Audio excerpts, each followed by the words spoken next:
Figure of 8 suture is a useful knot for closing bleeding vessels. You identify the vessel, then you throw a stitch around it.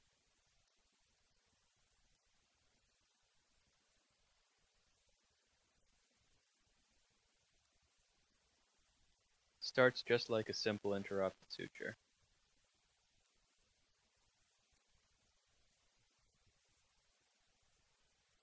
Then, instead of tying a knot, you come across.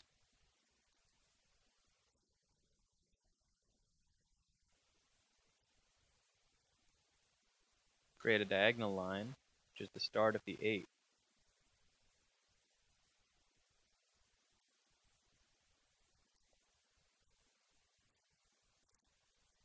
Pull on all sides to make sure that the vessel stops bleeding. Then throw your instrument tie once you've determined you're in the right place.